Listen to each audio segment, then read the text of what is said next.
Good evening and welcome to the East Brandywine Township Board of Supervisors PM meeting for Thursday, November 21st, 6:30 p.m.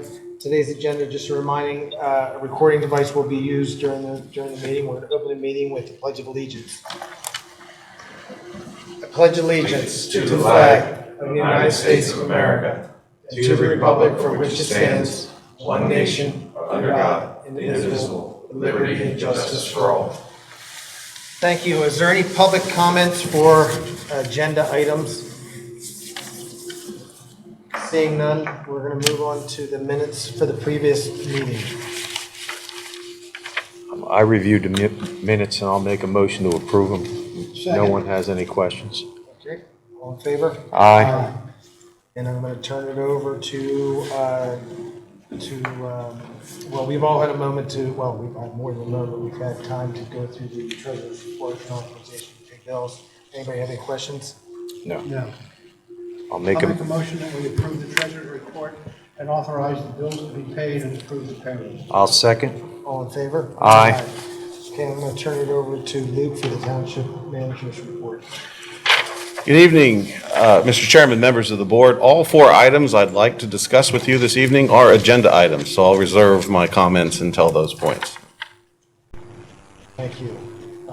Tonight, we have no roadmaster tonight, so we're going to go on to the police department. Chief?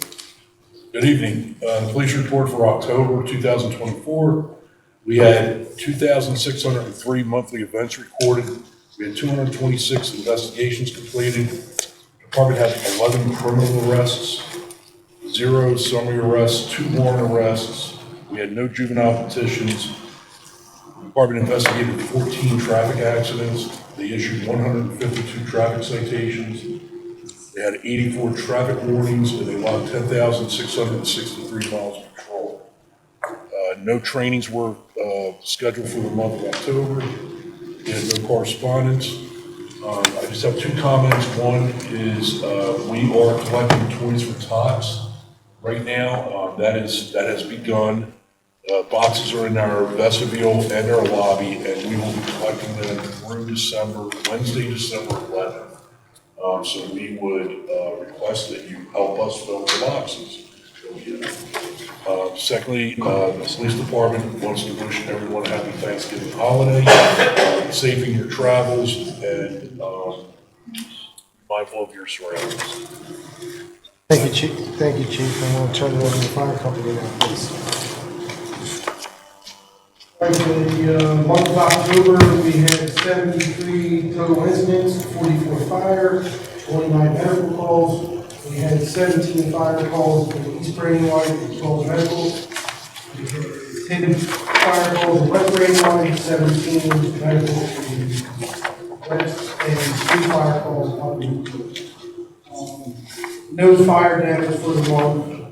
Fuel usage, excuse me, was 324.4 gallons for East Brandywine, 178 for a total for West Brandywine for a total gallon of 503.2. I have 3 notes here. December 7th will be our East Brandywine Christmas party at the Brandywine Manor House. December 14th will be our annual breakfast with Santa, and that will be held at the firehouse. That's usually a pretty good event. That's one that you have to watch out for the sign-up sheet for that, and it fills up fast. And then, just one thanks. I know Joe worked with you guys and our leadership staff have worked for some new sets of gear over the past year or so, and 12 of those sets came in, and they are now in the service. So, big thanks from us. Thank you very much. I don't see Minquist in the house today, so I think we're going to move on to new business, and now I'll turn it over to Luke, please. Yeah, thank you. Included in your packet this evening is a draft preliminary budget. This document is unchanged from a presentation made by the Budget Committee at your meeting on November the 7th. The second-class township code requires that municipalities must publish A notice stating that the proposed budget is available for public inspection. This notice must appear in a local newspaper at least 20 days before a final budget is adopted. Your action item this evening, at the board's pleasure, is to authorize staff to advertise the preliminary budget for public review. There are 2 more meetings in the calendar year for the Board of Supervisors. Both will have action items relative to finances for 2025. At your meeting on December 5th, there will be 2 resolutions, one establishing tax rates and the other transferring funds from the general fund to the capital fund for use in capital projects next year. At your second meeting in December, on the 19th, the board will be asked to adopt a final budget based on feedback from its advertising, from public comment. At this time, I'd respectfully ask the board to direct staff to advertise the preliminary budget for public review. I'll make a motion that we advertise the 2025 preliminary budget. I'll second. All in favor? Aye. And thank you, as stated earlier, to everybody involved in that process. It's a huge, huge undertaking. Thank you. All right, Luke, you might as well continue, please. All right. Included in your packet this evening are proposed revisions to chapter or section 300-17 definitions and section 399-102.1 Woodlands Protection and Logging Standards of the East Brandywine Township Code. The revised code appears in your packet, and there's pagination at the top right of each page. If you go to page 25 is where the proposed code begins.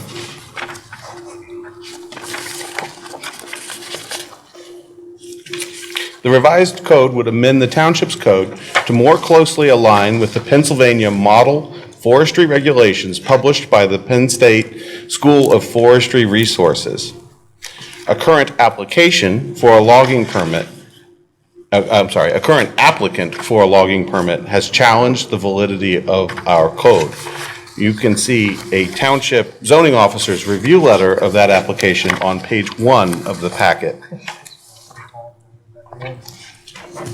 As part of the applicant's challenge to our code, they have provided a letter from the State Attorney General's office dated September of 2018, in which the office concludes that our existing code violates the Pennsylvania Agricultural Communities and Rural Environment Law, otherwise known as ACRE. The Office of the Attorney General recommends adopting the model ordinance. On November 6th, the Township's Planning Commission reviewed these proposed changes and declined to make a recommendation to this board, citing lack of time to review the changes. The action item this evening, at the pleasure of the board, is to refer these draft changes to the county for Act 247 review. I can answer any questions you might have about the proposed changes, or? If we do that, and I understand the reason we want to keep this moving along, if a change is made to what you're asking the county to review, I guess we have to have it re-reviewed?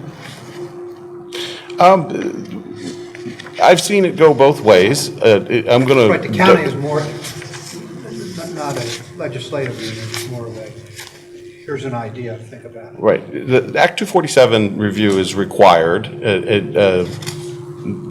When we propose a change to the zoning ordinance, we must allow time for the county to comment. As for how much change warrants resubmission for additional comment, Mr. Solicitor, can I put you on the spot? I think I've seen it both ways. It's kind of a judgment call. It is, and technically the municipal planning code says you have to submit the ordinance for review to the Chester County Planning Commission and allow them 30 days to review it. However, if we substantially changed the ordinance that we submitted, it would be my advice to submit it to them again. Now, What the word substantially means is subject to interpretation. We got to cross that bridge if we got there. All right, I'll make a motion. Well, I have a question. So with regards to the existing ordinance that's in place now and Penn State's model ordinance, are we adopting it verbatim from Penn State, or are we making adjustments to that ordinance? There are deviations from the model ordinance in two aspects. Okay, The first is I'm going to say technical in nature. Our land use code, the entire set of chapters that start with the number 300, 399, 350, 345, share a common set of definitions. So it is necessary to make amendments in two places when we adopt the model ordinance. We must amend our definitions and we must amend our forestry section of the zoning code. So it won't look exactly like it because it's in two different places. It's not all in line. The second is there is a deviation from the standard or from the model ordinance as it relates to clear cutting. The model ordinance has different language relative to a prohibition on clear cutting than the draft that we are sending to the county for 247 review. Specifically, is or is not allowed. okay. So the clear cutting is not allowed. It is allowed in the Penn State model ordinance, but we are going to present an ordinance that says that it is not allowed in our definition. Right, it's unlikely Just- that you just- have any properties that would qualify for. Yeah, just so everyone understands and the viewing audience understands that, the note the down. applicant may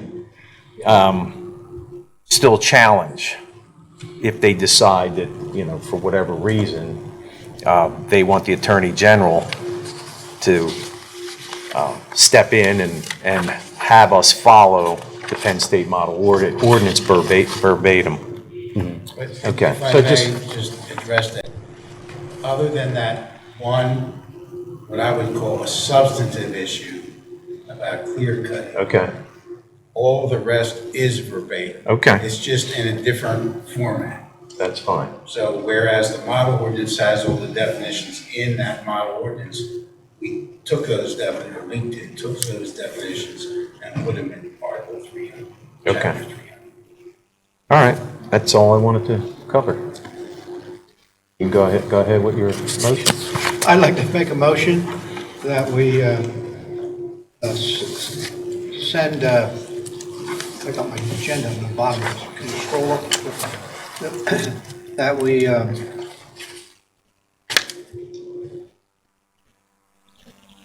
there it is, okay. I'd like to make a motion to send the draft forestry ordinance to the county for 247 review. I'll second. All in favor? Aye. Thank you. All right, Luke, you're on a roll here. If you want to go to ordinances. Yeah, hence my lack of a report. I think you're going to get tired of hearing my voice. Late last month, the township solicitor and staff attended the closing on our latest open space acquisition, the former Shady Acres Campground on Creek Road.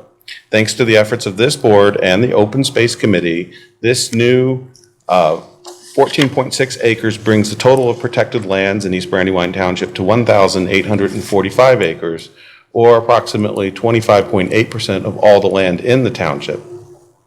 The Brandywine Creek corridor above Downingtown has been listed as a high priority for protection in every county comprehensive plan in the last 25 years.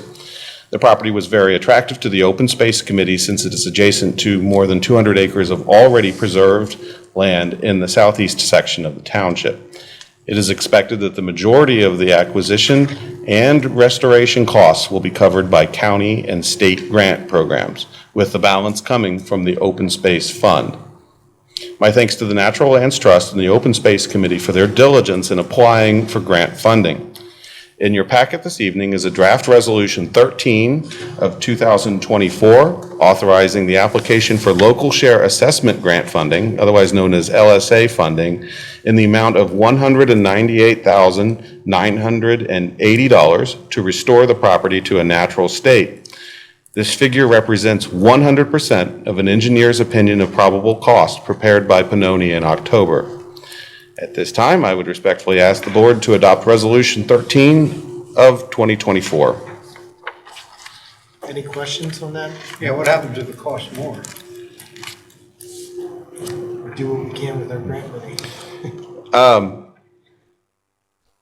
We can, The answer is it comes out of our pocket, or do we apply for an additional grant? either. Let's say if we're awarded the grants, and if we proceed to bid out the project, and it comes in more than the funding available, we can not accept those bids. We can decline all the bids. So we have an out. Yes.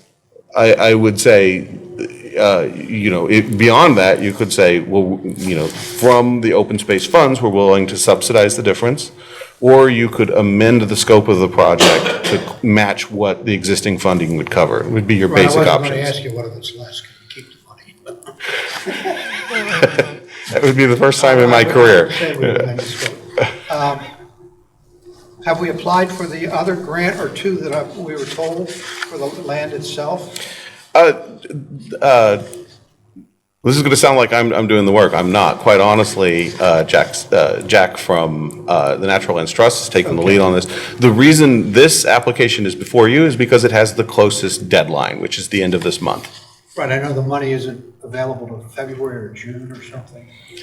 I just want to make sure we didn't miss the deadline. The sequencing is on the basis of chronology of due dates. This is the one Okay. that's due the earliest. You answered my question. Jack was at settlement, he knows his dates, he's going to. Yes. I just want to make sure it wasn't in the hopper and it got lost. Right, we've got at least two more rounds. We'll have state and county funding requests. Okay, thank you.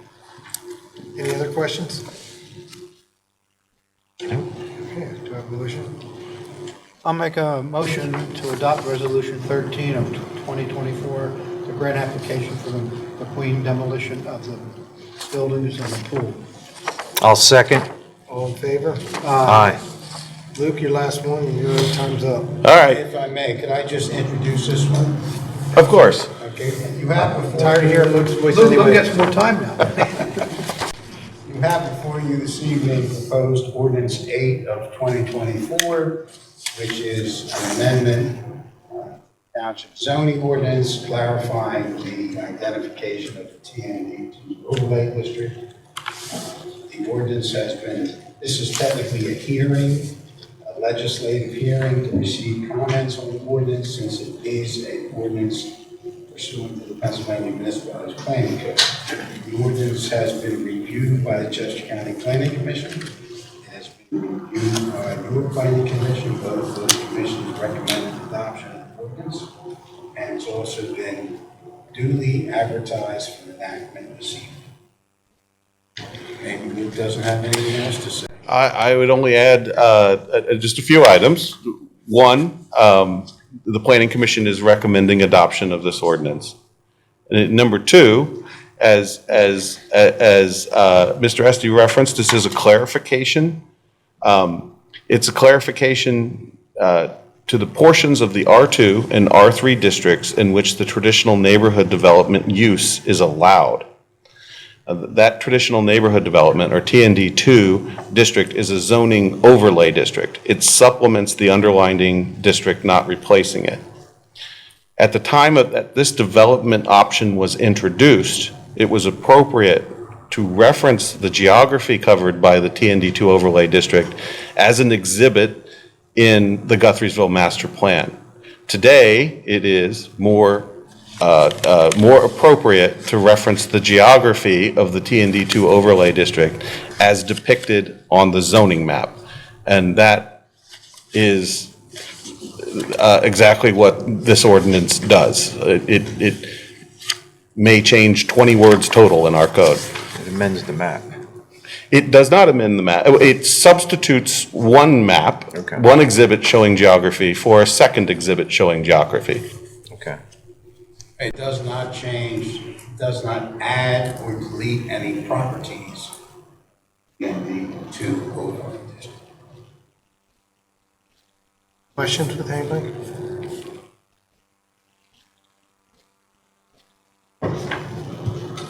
Make a motion, Francis? Sure. I'll make a motion that we adopt ordinance number 8 of 2024 as described. Second. All in favor? Aye. Aye. Okay, any public comment for non-agenda items? Seeing none, notices an executive session will be held following tonight's meeting to discuss open space matters. Do I have a motion to adjourn? I want to add personnel matters, and if Francis and Tyler, if you could give me a couple minutes after the first one, I just want to go over something with you. Good. Okay, stated, do I have a motion to adjourn? I move we adjourn. I'll second. All in favor? Aye. Thank you, everybody.